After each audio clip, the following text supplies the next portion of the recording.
Hello' everyone, জিকে online Assam YouTube চেনেলটোলৈ আপোনালোক সকলোকে স্বাগতম জনাইছোঁ। ভিডিঅ'টোত আমি আগন্তুক অসম নিযুক্তি প্ৰক্ৰিয়াত আহিবলগীয়া কেইটামান গুৰুত্বপূৰ্ণ প্ৰশ্ন আলোচনা কৰিম।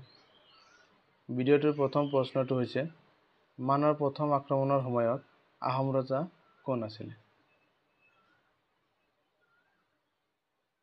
অপশ্যন কেইটাৰ ভিতৰত শুদ্ধ উত্তৰটো হৈছে অপশ্যন চি, চন্দ্ৰকান্ত সিংহ। কোনজন আহোম ৰজাৰ দিনত মোৱামৰীয়া বিদ্ৰোহ আৰম্ভ হৈছিল? ইয়াৰ অপশ্যন কেইটাৰ ভিতৰত শুদ্ধ উত্তৰটো হৈছে অপশ্যন এ, লক্ষ্মী সিংহ। কুৰুক্ষেত্ৰ যুদ্ধত অংশগ্ৰহণ কৰা প্ৰাগজ্যোতিষপুৰৰ ৰজাজনৰ নাম কি? ইয়াৰ শুদ্ধ উত্তৰটো হৈছে অপশ্যন বি, ভগদত্ত। যোগিনীতন্ত্ৰ মতে পুৰণি কামৰূপ ৰাজ্য কেইভাগত বিভক্ত আছিল? ইয়াৰ অপশ্যন কেইটাৰ ভিতৰত শুদ্ধ উত্তৰটো হৈছে অপশ্যন চি, 4 ভাগত। কিমান চনত ভাস্কৰ বৰ্মন প্ৰাগজ্যোতিষপুৰ ৰাজ্যৰ সিংহাসনত উঠে?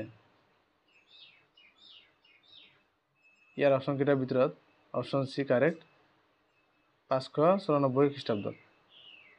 প্ৰশাসনৰ ব্যৱস্থাৰ বাবে ব্ৰিটিছে অসমক কিমানটা অংশত বিভাজন কৰিছিল? ইয়াৰ শুদ্ধ উত্তৰটো হৈছে অপশ্যন এ, 2টা।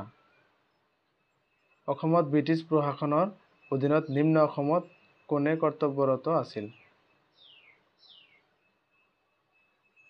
ইয়াৰ অপশ্যন কেইটাৰ ভিতৰত option A is correct, David Scott. ঐতিহাসিক দাণ্ডি মাৰ্চত অংশগ্ৰহণ কৰা একমাত্ৰ অসমীয়া কোন আছিল? ইয়াৰ শুদ্ধ উত্তৰটো হ'ল অপশ্যন বি, লীলাধৰ বৰুৱা।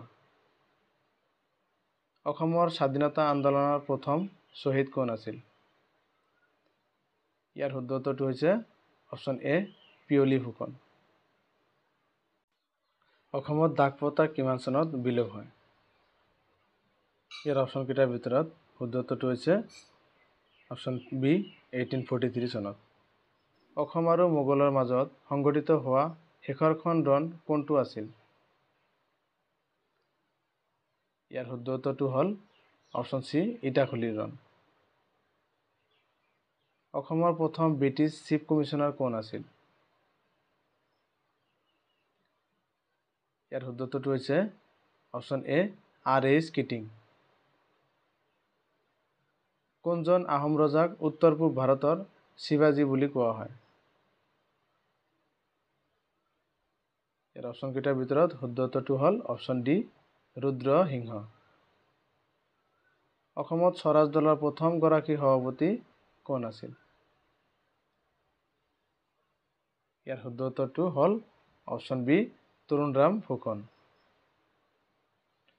আভ্যন্তৰীণ সীমা আইন কেতিয়া কাৰ্যকৰী কৰা হৈছিল? ইয়াৰ শুদ্ধ উত্তৰ হ'ল অপশ্যন চি, 1873 চনত। ভিডিঅ'টোৰ শেষৰ প্ৰশ্নটো আপোনালোকলৈ এৰিলোঁ, কমেণ্ট কৰি আপোনালোকে এনচাৰটো জনাব। মহাত্মা গান্ধীয়ে কেইবাৰ অসম ভ্ৰমণ কৰিছিল?